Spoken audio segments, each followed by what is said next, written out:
ومن يبتغي غير الإسلام دينا فلن يقبل منه. بسم الله الرحمن الرحيم. الحمد لله والصلاة والسلام على محمد وعلى آله وصحبه ومن والاه. پەیامێکی کورد بۆ هاونیشتیمانیانم، بۆ خۆشەویستانم. چەند ڕۆژێکمان ماوە بۆ دەنگدان و هەڵبژاردننی کاندیدکراوان بۆ پەرلەمانی کوردستان. بە ئەرچی سەرشانی خۆ دەزانم کە خاڵێکی زۆر زەرور هەیە بۆی کە خەڵکی هەرێمی کوردستان بەرچاوی ڕوون بێ کە دەنگ بە چێ دەداتن. لەبەرەوەی تەماشە دەکەم بەشێکی زۆری ئەو دروشمانەی کە لە لای خەڵکی سەرنجڕاکێشن و خەڵک حەزی لێتی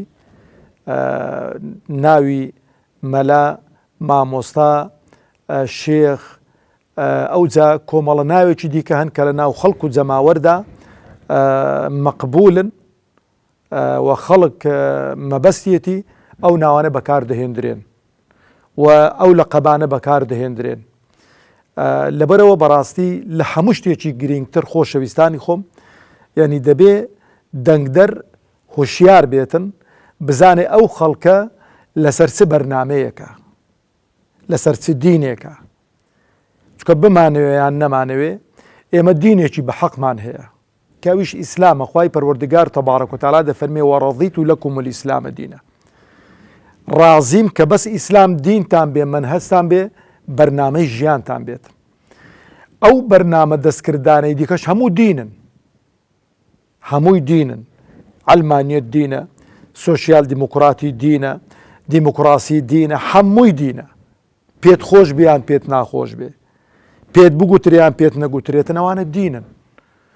کاتێکە تۆ خەڵکێک دەبی هەر لە قەبوو ناوێکت هەیە، لەگەڵ حزبێکی ئەلمانی دای، لەگەڵ حزبێکی لیبرالی دای، لەگەڵ حزبێکی سۆشیال دیموکراتی دای، ئەتۆ حیساب کە لەسەر دینێکی دیکەی.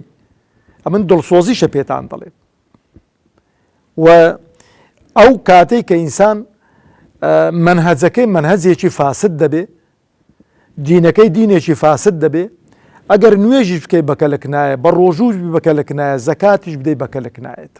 ئەوە قسەی من نییە، ئەوە قسەی خوای پەروەردگارە تەبارەک و تەعالا.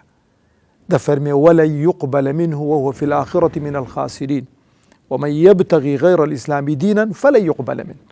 ئەوەی کە بە دوای غەیری دینی ئیسلام کەی خوای گەورە لێ قبول ناکەم. کە چی لێ قبول ناکە؟ طاعەت و عیبادەت و خواپەرستیەکان کە وای لێ حاڵی بە. لەبەرەوەی خۆشەویستانی خۆم، دینی ئیسلام بەس بریتی نییە لە نوێژ و ڕۆژی. دینی ئیسلام بریتیە لەوەی کە ئینسان دینەکەی هەمووی قبول بێ، وەکو خوای گەورە دەفەرمێ یا ئەیها الذین آمنوا ادخلوا فی السلم کافە. دین هەمووی وەکو یەک وەربگرن. دین یەک پاکێجە، بەش ناکرێت. ناکرێت لە بۆ سیاسەت و دەوڵەتداری وەگەڵ حیزبێکی ئەلمانی بکەی، دۆڵ بۆ حیزبێکی ئەلمانی لێ بدەی و سەرخەری کاندیدەکانی غەیری ئەحزابی ئیسلامی بی، کە بەڕاستی هەم دەبێتە عەلامەتێکی ئیستیفهام لەسەر ئیلتیزاماتت و هەم لە ڕۆژی قیامەتیش خوای پەروەردگار تەبارەک و تەعالا لێپرسینەوەت لەگەڵ دەکا. کەواتە خۆشەویستانی خۆم، پێش ئەوەی کە بڕیار بدەی دەنگ بەچێ دەدەی، بزانە داخۆ ئەو لیستە، ئەو کاندیدە سەر بە چ لایەنێکی سیاسیە، سەر بە چ حیزبێکە، سەر بە چ جیهەتێکە. ئەوە زۆر مهمە و خوازیارم قسەی ڕازاوە و قسەی فابریق و قسەی هەڵخەڵەتێنەر تەئسیرتان تێنەکە و ئەو دیعا و پرۆپاگەندانە تەئسیرتان تێنەکە کە بڵێن هەمووی وەکو یەکین. قەت هەموو وەکو یەک نین. خوای پەروەردگار تەبارەک و تەعالا قەت حتا کە باسی ئەهلی کتابیش دەکات دەفەرمێ لەیسوا سەوا.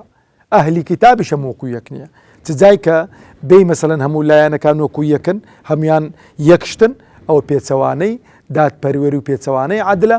و خوازیارم ئەو دەنگەی خۆت بەفیڕۆ نەدەی و ئەو دەنگەی خۆت چروک نەکەی و ئەو دەنگت بدە کەسێکە لە چاکە و لە باشەکانی، لە چاکەکانی، لە جۆدەکەی پاداشت وەربگریەوە، نەک دەنگ بە کەسێک بدەی یان بەلایەنێک بدەی کە ئەو لایەنە لایەنێکی دوور لە منهەج و بەرنامەی خوا و پێغەمبەری خوایە، منهەجێکی دەستکردە کە لەسەری قەرزدار دەبێ و گونەهبار دەبی و خوای پەروەردگار عاقبەت خێرمان بکە و ئیمانمان سەلامەت کات و خوای پەروەردگار وڵاتمان بپارێزی.